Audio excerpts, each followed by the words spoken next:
আমার মুসলমান বন্ধুগণ, একবার আরব দেশ থেকে 300 জন মুসলমান বড় বড় বিজনেসম্যান, 300 জন মুসলমান তারা ব্যবসা করার জন্য জাহাজ নিয়ে ছুটলেন মালদ্বীপের দিকে। বিজনেস করবেন তারা, এশিয়া মহাদেশের দিকে বিজনেস করবেন। আরব দেশ থেকে 300 মুসলমান জাহাজ নিয়ে এসছেন, লক্ষ কোটি কোটি টাকার খাবার সম্পদ জাহাজে আছে। বিজনেস করবার জন্য তারা যখন বের হয়েছে, জাহাজ চালাইতে চালাইতে যখন সাগরের মধ্যখানে চলে আসলো, এমন সময় সাগর উত্তাল হয়ে গেল। সাগর উত্তাল হয়ে যাওয়ার কারণে সবগুলা জাহাজ পানির নিচে ডুবে গেল। সমস্ত মানুষ পানির নিচে পড়ে মরে গেল। সবগুলা সম্পত্তি পানির নিচে চলে গিয়েছে। কোন মানুষ জীবিত নাই, একটা জাহাজও নাই, সব পানির নিচে। এমন সময় এই জাহাজের ভিতরে ছিল তরুণ একটা যুবক। তার সিনার মধ্যে ছিল 30 পারা আল কোরআন। ও ছিল হাফেজে কোরআন। তার নাম ছিল হাফেজ আবুল বারাকাত।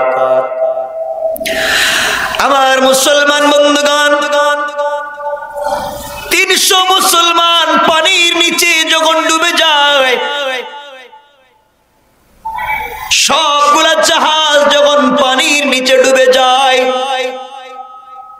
সকল সম্পত্তি যখন পানির নিচে ডুবে গেল, হাফিজ আবুল বারাকাত আল্লাহকে বলছে, আল্লাহ তাআলা,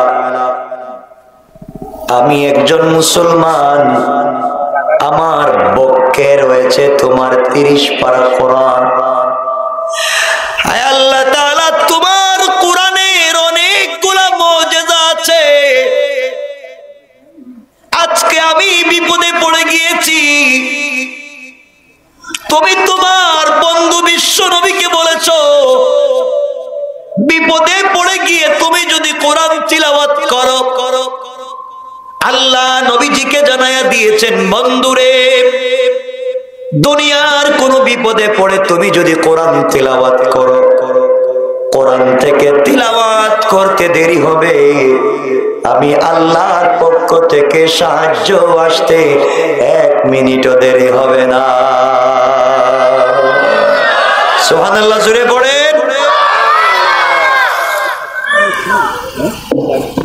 পয়গম্বর, আপনি বিপদে পড়ে গেছেন, ঝামেলায় পড়ে গেছেন, কোরআন থেকে তেলাওয়াত করেন, করতে দেরি হবে, তেলাওয়াত শেষ হবে না, সাহায্য আমি আসমান থেকে পাঠায় দেব।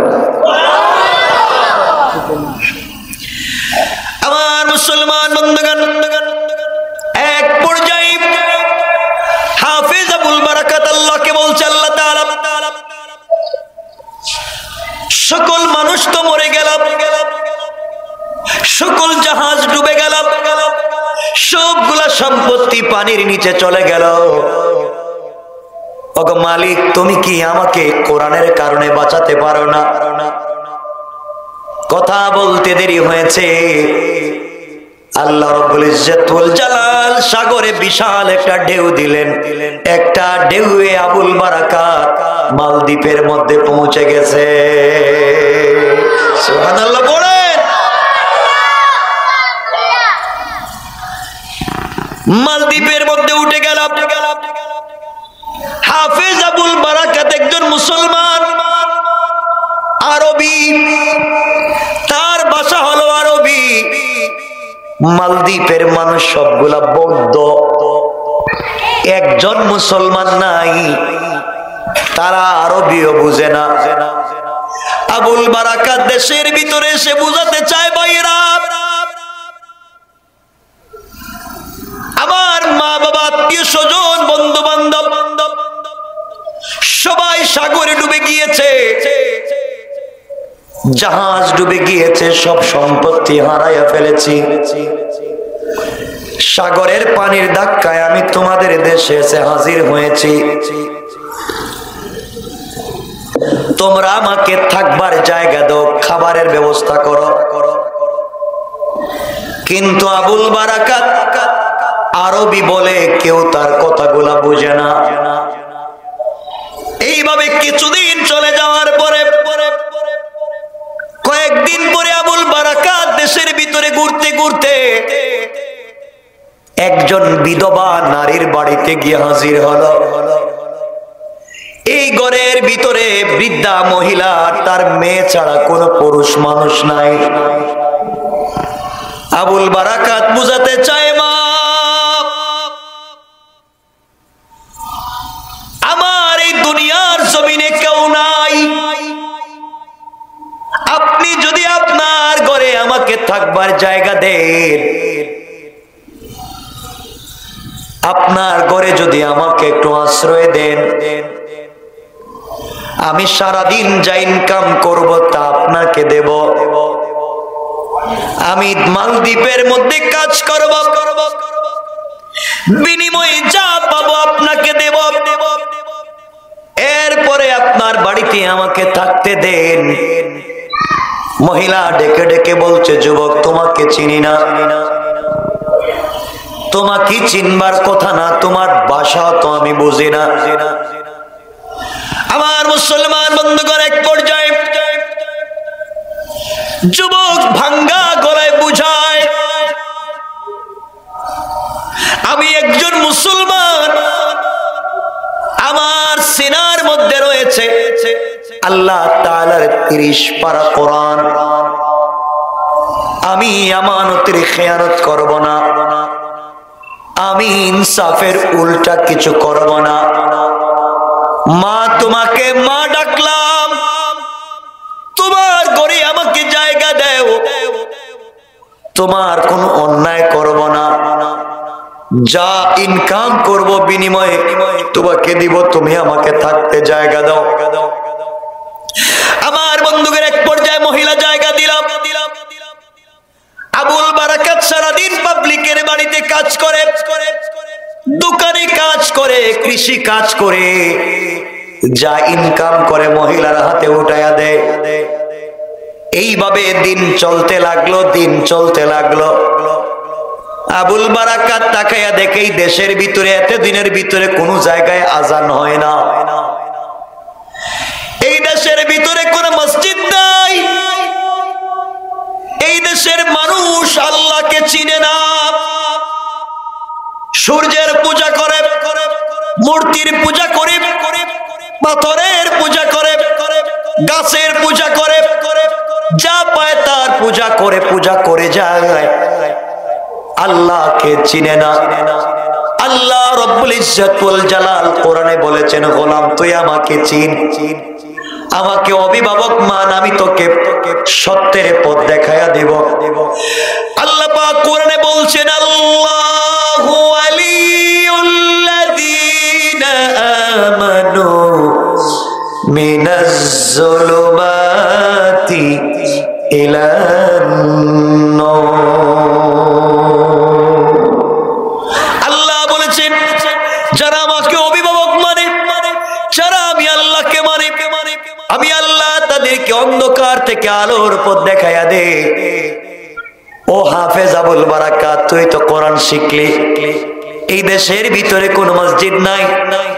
আবুল বারাকাত আল্লাহর কাছে কান্না করে বলো, আল্লাহ আমি যেহেতু বেঁচে গেলাম, এমন এক দেশে এসেছি যেই দেশের মানুষ তোমাকে চিনে না, তোমার পরিচয় জানে না, আজান হয় না।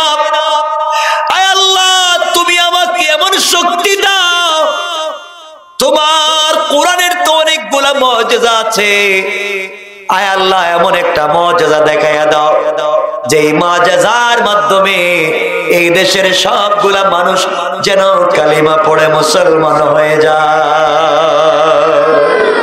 সুবহানাল্লাহ, জোরে আওয়াজ করে পড়ে।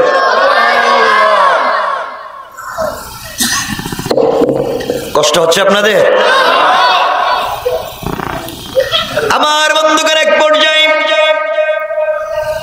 দীর্ঘ ইতিহাস সংক্ষেপ করে আপনাদেরকে বুঝাইয়া দেই। আবুল বারাকাত একদিন কাজে চলে গেল, সন্ধ্যার সময় বাড়িতে ফিরেছে। বাড়িতে এসে দেখে মহিলা ঘরের কর্নারে বৈশা বৈশা কান্না করে। বাড়ির সামনে শত শত পুলিশ দাঁড়ায় আছে, আর এই বৃদ্ধা মহিলার যুবতী মেয়েটা ঘরের ভিতরে হাউমাউ করে কাঁদতেছে। আবুল বারাকাত চিন্তায় পড়ে গেল, কি ব্যাপার? একদিকে বৃদ্ধা মহিলা কান্না করে, অপরদিকে তার যুবতী মেয়েও কান্না করে। বাড়ির ভিতরে পুলিশ, সমস্যা কি বুঝতে পারে না। আবার মুসলমান বন্ধুগণ, এক পর্যায়ে আবুল বারাকাত ডাক দিয়ে বলেছে, আম্মা জান, আপনি আমাকে বলুন কি হয়েছে, কেন আপনি কান্না করেন? আপনার মেয়ে কেন কান্না করে? আর আপনার বাড়িতে কেন পুলিশ এসেছে, আমাকে বলেন। মহিলা আবুল বারাকাতকে জড়াইয়া বলতেছে, বাবারে, তোমাকে সন্তানের মতো দেখি, তুমি আমাকে কাজ করে খাওয়াও। তুমি জানো না আজ আমার মেয়েটা রাত্রবেলা মারা যাবে, সকালবেলা আমার কাছে লাশটা ফেরত আসবে। দুনিয়ার জমিনে আমার মেয়ে ছাড়া আমার কেউ নাই। জিন্দেগির শেষ মুহূর্ত মেয়েটাকে দেখতেছি, এই জন্য চোখের জলে বুকটা ভাসায়া দেই। আবুল বারাকাত চিন্তায় পড়ে গেল, কি ব্যাপার, কেন আপনার মেয়ে আজকে মারা যাবে? আর কে বলেছে আপনার মেয়েটা মারা যাবে? হায়াত মত তো আল্লাহর হাতে। আপনি জানলেন কেমনে আজকে আপনার মেয়েটা মারা যাবে? আপনি কেমনে জানলেন কাল আপনার কাছে লাশ আসবে? যুবক চিন্তা করে, মেয়েটা নির্ঘাত আজকে রাত্রে মরে যাবে, এটা কেমনে হবে? বুঝতে পারি না। মেয়ে যুবক দেখ দিয়ে বলতেছে, আম্মা জান আপনি বলেন, মেয়ে কি আজকে রাত্রে ফাঁস দিয়া কি মরে যাবে, সুসাইড করবে কিনা? মহিলা কোনো জবাব দেয় না। আবুল বারাকাত বলছে, আপনি আমাকে বলতে হবে, আমিও আপনাকে ছাড়বো না। আমার মুসলমান বন্ধুগণ, গভীর মনোযোগ। এই পর্যায়ে মহিলা ডাক দিয়ে বলছে, আবুল বারাকাত, তাহলে শোনো, আমরা মালদ্বীপের মানুষ, সাগরের পাড়ে আমাদের বসবাস।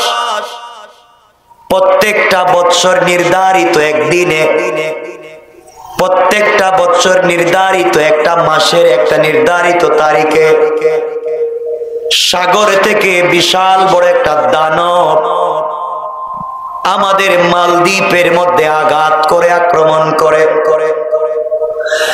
মালদ্বীপের মধ্যে আক্রমণ করে গোটা মালদ্বীপকে তছনছ করে দেয়, বাড়িঘর ভেঙে ফেলে, ব্যবসা প্রতিষ্ঠান পুড়িয়ে ফেলে। যাওয়ার সময় যাকে তাকে আঘাত করে শত শত মানুষকে প্রত্যেক বৎসর হত্যা করে। এইভাবেই চলতে আছে, আমাদের জিন্দেগি চলতেই আছে। দীর্ঘ 40 থেকে 50 বছর আগে আমাদের দেশের বাদশা একটা আইন করেছেন। আইন হলো, যেই নির্ধারিত রাত্রে দানব এসে আমাদের দেশে আঘাত করে, আমাদের মা বোনদের চরিত্র নষ্ট করে, যুবতী মেয়েদেরকে ধরে নিয়ে চলে যায়, আমাদের ঘর বাড়ি গুলা ভেঙে ফেলে দিয়ে যায়। এই বিপদ থেকে বাঁচবার জন্য সরকার সাগরের পারে একটা ঘর বানাইছে, বাউন্ডারি করেছে। বাউন্ডারি করে দেশের ভিতরে সব থেকে সুন্দরী নারীদেরকে নিয়ে লটারির মাধ্যমে, যার নামটা, যেই মেয়ে, যেই যুবতী বিশ্ব সুন্দরী মেয়েটার নাম লটারিতে আসবে, এই মেয়েকে নতুন বধূর মতো সাজাইয়া অলংকার জেওয়ার পরাইয়া অর্নামেন্টস জুয়েলারি দিয়া সাজাইয়া সাগরের পারে এই বাউন্ডারির ভিতরে বুক দেওয়া হয়। একটা যুবতীকে যখন সাগরের পারে আমরা বুক দিয়ে দেই, গভীর রাত্রে এই দানব সাগর থেকে উঠে নদীর পারে এই সুন্দরী মেয়েটার সঙ্গে সারা রাত্র ফষ্টি নষ্টি করে সকাল হওয়ার আগে তাকে মেরে ফেলে চলে যায়। ওই একটা মেয়ের জীবনের বিনিময়ে আমরা গোটা মালদ্বীপের মানুষ বেঁচে যাই। এইভাবে আমাদের চলতে আসে। আবুল বারাকাত চিন্তায় পড়ে গেল, কি বলে নারীদেরকে বুক দেওয়া হবে, এটা তো আমাদের ইসলামে নাই, আমাদের কোরআন সাপোর্ট করে না। একজন নিরপরাধ মেয়েকে দানবের হাতে উঠাইয়া দিয়া দেশের মানুষ শান্তিতে বসবাস করবে, হতে পারে না। ইসলাম এটা সমর্থন করে না। এই কাজগুলা তো খলিফাতুল মুসলিমিন আমিরুল মুমিনিন ওমর ফারুকের জামানায় ছিল। আমিরুল মুমিনিনের জামানায় মিশরের নদীতে যখন পানি আসতো না, মিশরের নীল নদী যখন পানি পাওয়া যেত না, তখন তারা সুন্দরী যুবতী সুরসী মেয়েটাকে নতুন বধূর মতো সাজায়া নদীর মধ্যে যখন ছেড়ে দিত, তখন নদী থেকে পানি আসতো। হযরতে ওমর ইবনুল খাত্তাব তো এই নদীর নামে চিঠি লিখেছিলেন, এই ধরনের শয়তানি আর নষ্টামি চলবে না, ইসলামের রাষ্ট্রে হারাম শিরকি কাজ চলবে না। আল্লাহ কোরআনে কারীমের ভিতরে বলেছেন, ইন্নাহু মাইয়ুশরিক বিল্লাহ ফাকাদ হারামাল্লাহু আলাইহিল জান্নাহ ওয়া মা'ওয়াহুন নার ওয়া মা লিয-যালিমিনা মিন আনসার। আল্লাহ রাব্বুল ইজ্জত ওয়াল জালাল বললেন, যারা শিরক করল তাদের জন্য জান্নাত হারাম, জাহান্নাম ওয়াজিব, কিয়ামতের দিনে কোনো সাহায্যকারী পাবে না। সুতরাং তারা যে কাজগুলা করতেছে তা জঘন্য নষ্টামি, কুফরি শিরকিতে ভরা। এই জন্যই তো এই দেশের ভিতরে কোন মুসলমান নাই এই কাজগুলা কেন করে। নিরপরাধ মানুষকে তো বুক দেওয়া যাবে না, এটা জাহিলিয়াতের বর্বর যুগের কাজ। আবুল বারাকাত বলে, আম্মা জানের পরে কি বলেন? বৃদ্ধা মহিলা ডাক দিয়ে বলছে, বাবারে প্রত্যেক বছর লটারি হয়, লটারিতে যেই যুবতীর নাম উঠে তাকে ওই জায়গার মধ্যে বুক দেওয়া হয়। আজকে সকালে লটারি হয়েছে, এই লটারিতে আমার মেয়ের নাম উঠেছে। আমার তো মাত্র একটা মাত্র মেয়ে আর নয়, আমার মেয়ের নাম ওঠার কারণে এই যে আমার ঘরের দরজার সামনে পুলিশ দাঁড়ায় আছে, কিছুক্ষণ পরে আমার মেয়েকে নতুন বধূর মতো সাজাইয়া অলংকার সেওর পরিধান করাইয়া আমার মেয়েকে আমি পুলিশের হাতে উঠাইয়া দিতে হবে। পুলিশ আমার মেয়েকে গাড়িতে করে নিয়ে যাবে নদীর পারে, সাগরের পারে বুক দিয়ে দিবে। গভীর রাত্রে সাগর থেকে বিশাল বড় দানব উঠে আমার মেয়ের সঙ্গে ফষ্টি নষ্টি করে মেয়েটাকে মেরে ফেলবে। আমার মেয়ের মাধ্যমে গোটা দেশের মানুষ বেঁচে যাবে। সকাল বেলা আমার কাছে লাশটা ফেরত আসবে। এই জন্যে মেয়েকে জড়াইয়া জিন্দেগির শেষবারের মতো কান্না করি। যুবক, এই দুনিয়ার জমিনে আমার কোন ছেলে নাই, এই দুনিয়ার জমিনে আমার কোন সন্তান নাই, আমার স্বামীও নাই, আমার ভাই মা বাবা কেউ নাই। একটা মাত্র মেয়েকে নিয়ে জিন্দেগি কাটাইয়া দিলাম, আর আজকে আমার মেয়েটাকে বুক দেওয়া হবে। এই জন্যে আমার কলিজায় মানে না, চিন্তায় পড়ে কাঁদতেছি। হাফেজ আবুল বারাকাত চিন্তা করে না, যেই মহিলা আমাকে এই ঘরের ভিতরে থাকবার জায়গা দিয়েছে, আশ্রয় দিয়েছে, আমি তার ঘরে থাকি, তার ঘরে শান্তিতে বসবাস করি, বিপদের সময় যদি সহযোগিতা করতে না পারি, তার চাইতে মানবতাহীন কোনো কর্ম হতে পারে না। আবুল বারাকাত ডাক দিয়ে বলতেছে, আম্মা জান আপনি টেনশন করবেন না, আপনাকে একটা কথা বলি মা, আমি হাফেজ আবুল বারাকাত, আমার বয়স তো 13-14 বছর, আমার দাড়িও নাই, মুছও নাই, আমার দাড়িও উঠে নাই, মুছও উঠে নাই। আপনার মেয়েকে অর্নামেন্টস জুয়েলারি যা দিয়েছে বাদশাহ, পরাইয়া বুক দেওয়ার জন্য যে শাড়ি গহনা দেওয়া হয়েছে, আপনি আপনার মেয়েকে ঘরের কর্নারে কোনো একটা জায়গা গোপন করে দেন, কেউ যেন খুঁজে না পায়, আর সব কিছু আমাকে আপনি পরাইয়া দেন। আমাকে অর্নামেন্টস জুয়েলারি পরাইয়া সুন্দর করে সাজাইয়া, মহিলার মতো, যুবতী মেয়ের মতো সাজাইয়া পুলিশের হাতে উঠাইয়া দেন। পুলিশ জানবে না ওটা ছেলে না মেয়ে, বুঝতে পারবে না। আমাকে যদি বুক দেওয়া হয়, গভীর রাত্রে দানব উঠে আমাকে যদি মেরে ফেলে, বাপ আমার মনে কোনো ব্যথা নাই, আমার মনে কোনো কষ্ট নাই। আমি মরে গেলে আপনার কলিজাটা বড় হয়ে যাবে, আপনার মেয়েটা জীবিত থাকবে। আপনার মেয়ে মরে গেলে আপনি কাঁদবেন, আমাকে আপনি বুক দিয়া দিন।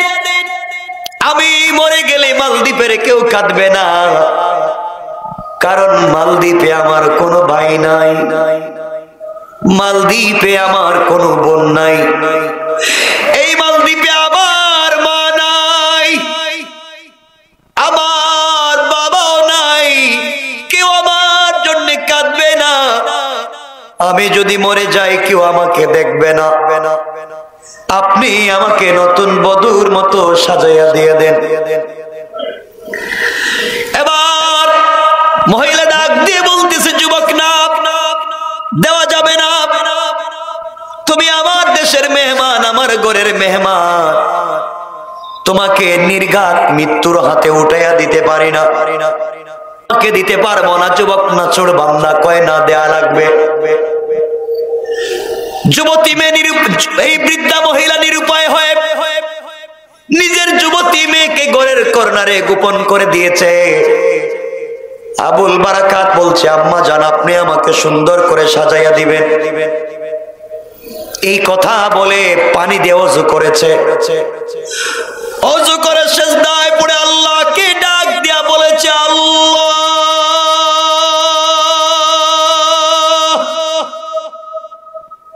আমি একজন মুসলমান, আমার পক্ষে রয়েছে তোমার 30 পারা কোরআন। আল্লাহ তুমি যদি বাঁচাতে চাও, পৃথিবীর কেউ আমাকে মারতে পারবে না। তুমি তো ইব্রাহিমকে নমরুদের আগুন থেকে বাঁচাইয়া দিয়েছো, তুমি তো নূহ পয়গম্বরকে মাছের পেট থেকে বের করে দিয়েছো,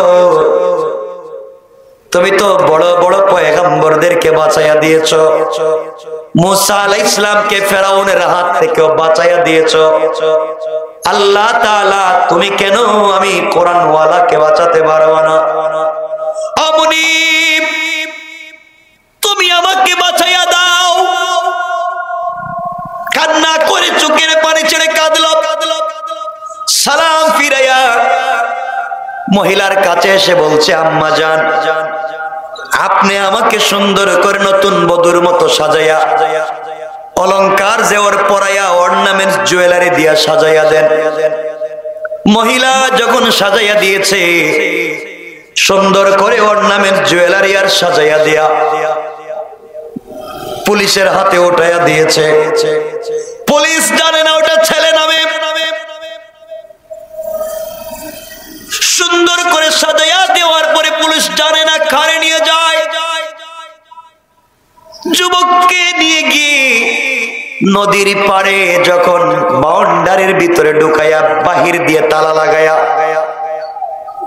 রাইকা দিয়েছে, সকাল বেলা লাশের অপেক্ষায় পুলিশ আর ডুম গেইটে দাঁড়াইয়া আছে। আবুল বারাকাত গভীর রাত্র হয়ে যায়, সাগর থেকে দানব উঠে না। আবুল বারাকাত চিন্তা করে কি ব্যাপার, আজকে উঠে না কেন? যতক্ষণ সময় পেয়েছে জায়নামাজে সিজদায় কাটাইয়া দিয়েছে। আল্লাহ বলেছেন, গোলাম বিপদে পড়ে গেলে আমার কাছে ধৈর্য ধারণ করবা, সাহায্য চাইবা সবরের মাধ্যমে আর সালাতের মাধ্যমে। নামাজ পড়ে আমার কাছে সাহায্য চাও, সিজদা থেকে মাথা উঠাতে দেরি হবে, আমি আল্লাহর পক্ষ থেকে সাহায্য আসতে দেরি হবে না।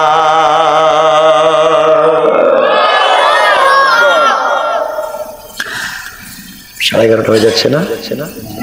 কষ্ট হচ্ছে আপনাদের? সারা রাত্রে না? আমি রেখে দিচ্ছি, বেশি লম্বা করবো না ইনশাআল্লাহ। কষ্ট হচ্ছে না তো? আমার বন্ধুগণ, এক পর্যায়ে রাত্র যখন গভীর হয়ে গেল, এমন সময় আবুল বারাকাত তাকায়া দেখে সাগরের মধ্যখানে গোটা সাগরের পানিকে উপর দিকে উঠাইয়া আসমান জমিন কাঁপাইয়া ক্ষিপ্র গতিতে দ্রুত গতিতে একটা বিশাল বড় দানব আবুল বারাকাতের দিকে আসতে শুরু করেছে। আবুল বারাকাতের দিকে ক্ষিপ্র গতিতে আসতেছে। আবুল বারাকাত বুঝতে পেরেছে বাঁচার কোনো পথ নাই, এখন তো আমাকে খেয়ে ফেলবে, বাঁচবো কেমনে?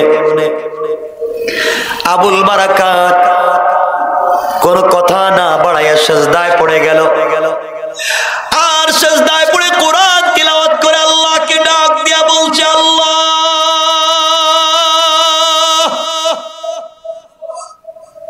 কোরআন তিলাওয়াতের মাধ্যমে বিশ্ব নবীকে তুমি বাঁচাইয়া দিয়েছো, আল্লাহ তুমি কি আমাকে বাঁচাতে পারবে না? বিশ্ব নবী কোরআন তিলাওয়াত করতেছিলেন, উম্মে জামিল মারবার জন্য এসেছিল। আমার নবীকে দেখে নাই, না দেখে সামনে দাঁড়াইয়া নবীজির সামনে দাঁড়াইয়া আবু বকরের সঙ্গে কথা বলে, কিন্তু নবীজিকে দেখেন। আল্লাহু আকবার। ওগো আল্লাহ তাআলা, আমি কোরআন তিলাওয়াত করব, তুমি এই দানব থেকে আমাকে বাঁচাইয়া দাও। এই কথাগুলো আবুল বারাকাত বলে যখন কান্দে, আবুল বারাকাত যখন সিজদার মধ্যে পড়ে গিয়েছে,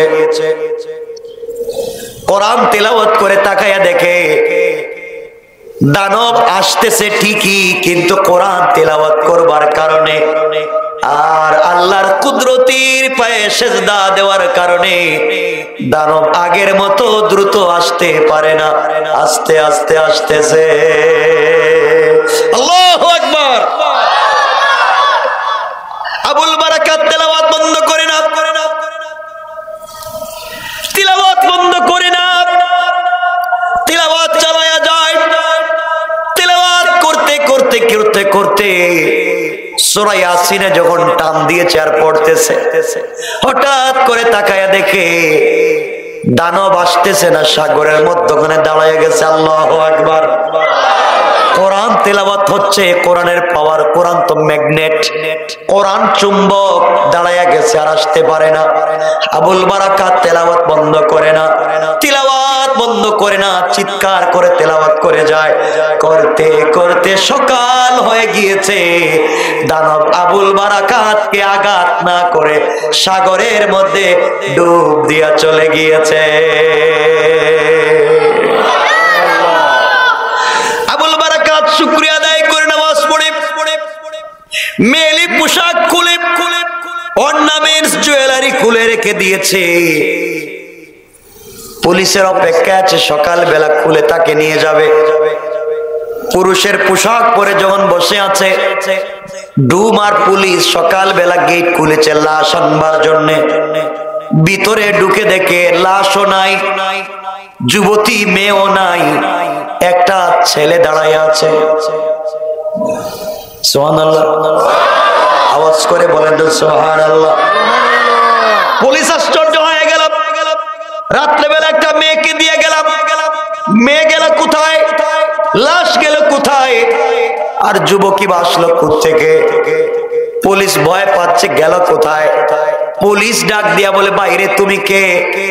যুবতী গেল কোথায়, লাশ গেল কোথায়? আবুল বারাকাত বলতেছে, পুলিশেরা তোমরা বুঝবে না, গভীর রাত্রে কোন মেয়েকে তোমরা ওই জায়গায় ভোগ দিয়া যাও নাই, তোমরা আমাকে দিয়ে গিয়েছিলে। আমি একজন মুসলমান, আমার পক্ষে রয়েছে আমার আল্লাহর 30 পারা কোরআন, আমি কোরআন থেকে তিলাওয়াত করেছি। এই কোরআন তিলাওয়াতের ওসিলায় আল্লাহ আমাকে বাঁচাইয়া দিয়েছে। শুধু আমাকে বাঁচায় নাই, তোমাদের গোটা দেশটা বেঁচে গেল। পুলিশ চিন্তা করে এটা মানুষ না, এটা জিন্নাত হবে, কি উল্টা পাল্টা বলে। রাত্রবেলা আমরা রাইকা গেলাম, নারীও বলে পুরুষ। পুলিশ বলতেছে, যুবক তোমার কথা আমরা বুঝি না, বিশ্বাস করি না।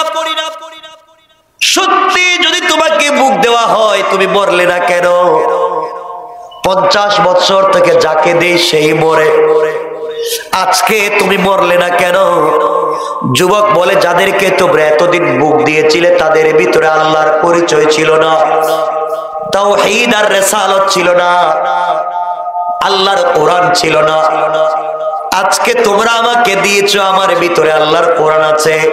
আল্লাহর কোরআনের এত পাওয়ার, এত পাওয়ার, কোরআনের বয়ে এই দানব আসতে পারে না।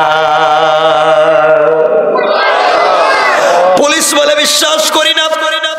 মরে গেলে লাশ নিয়ে আমরা বাদশার দরবারে হাজির হয়ে যাই। তুমি যেহেতু মরো নাই, তুমি যেহেতু জীবিত, সুতরাং তোমাকে নিয়ে আমরা বাদশার দরবারে হাজির হব। আমার বন্ধুগণ, এক পর্যায়ে আবুল বারাকাতকে নিয়ে সবাই চলে গিয়েছে বাদশার দরবারে।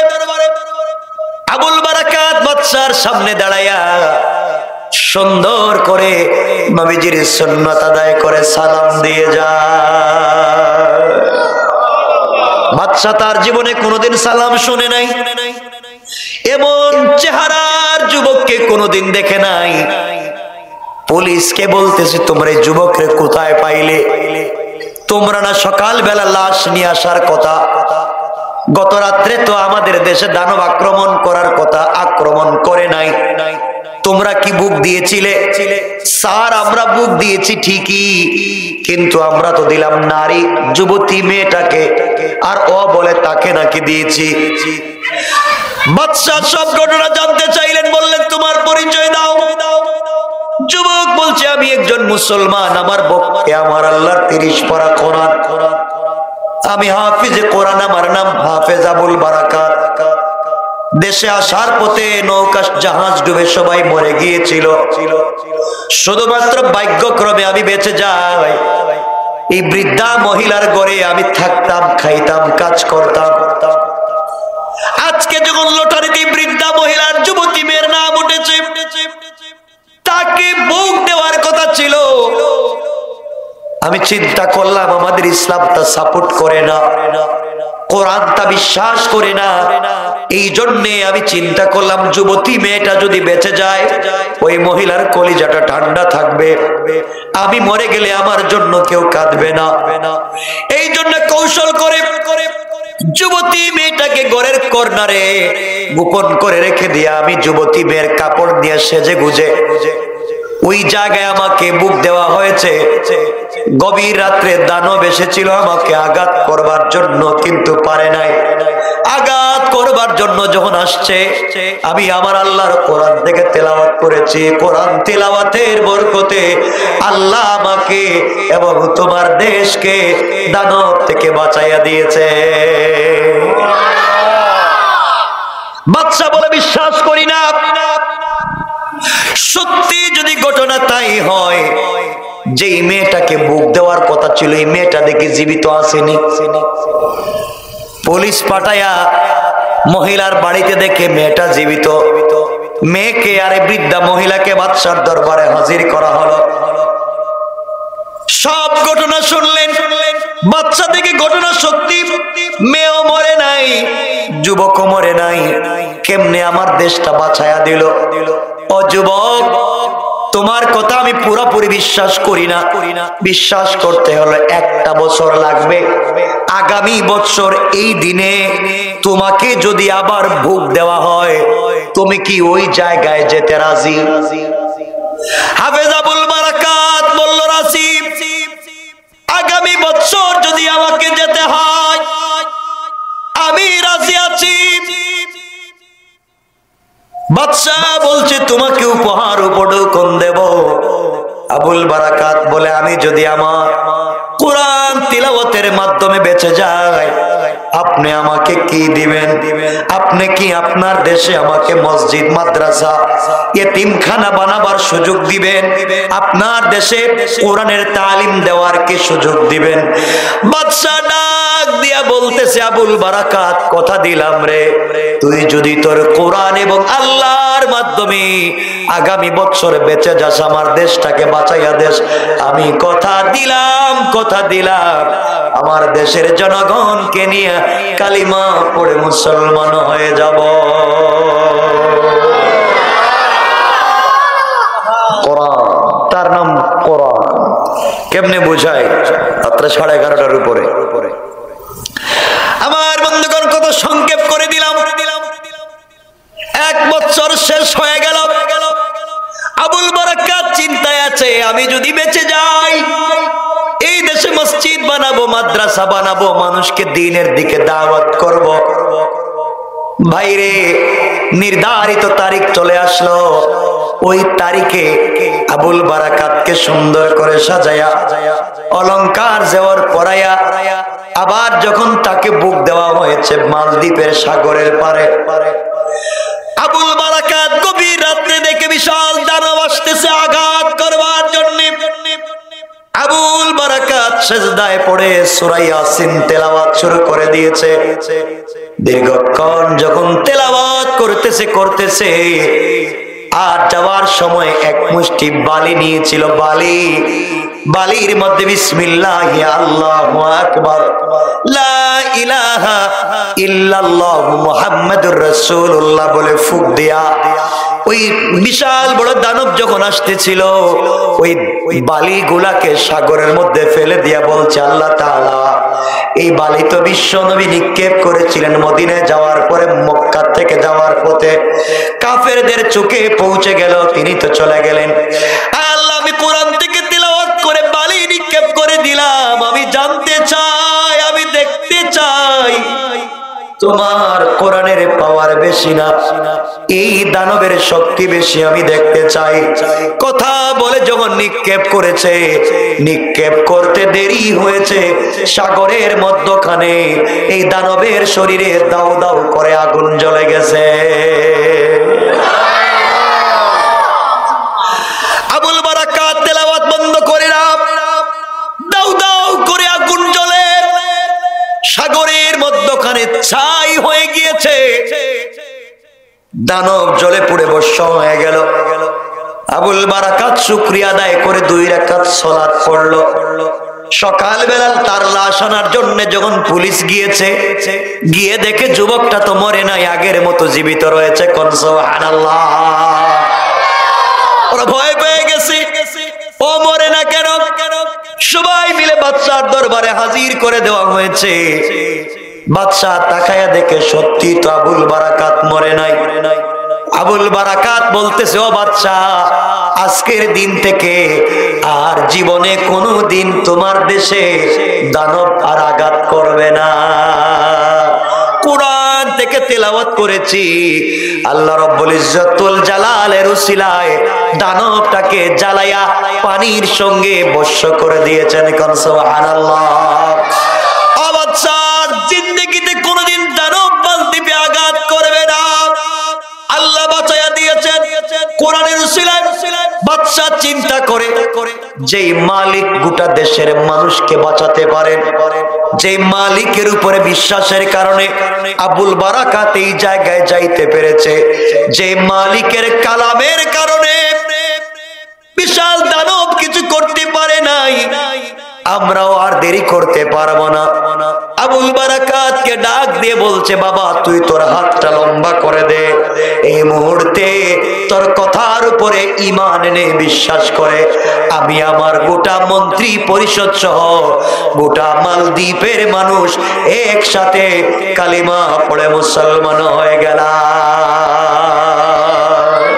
আল্লাহু আকবার। গোটা মানুষ সংক্ষেপ করে দিলাম, মানুষ কালিমা পড়ে মুসলমান হচ্ছে।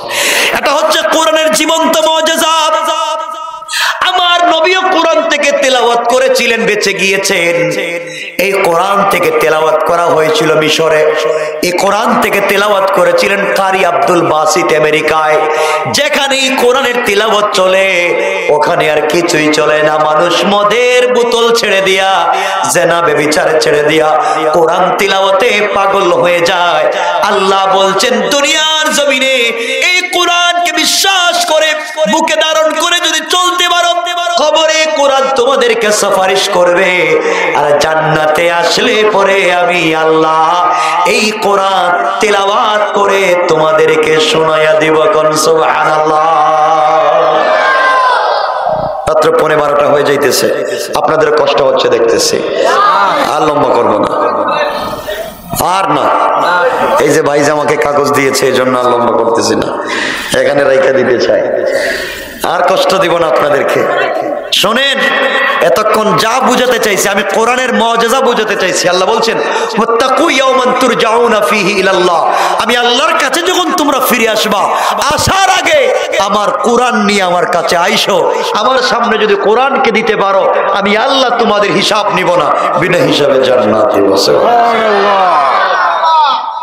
এখন আপনাদের কাছে আমার জানার বিষয়, এই যে এতিমখানা নুরানিয়া মাদ্রাসা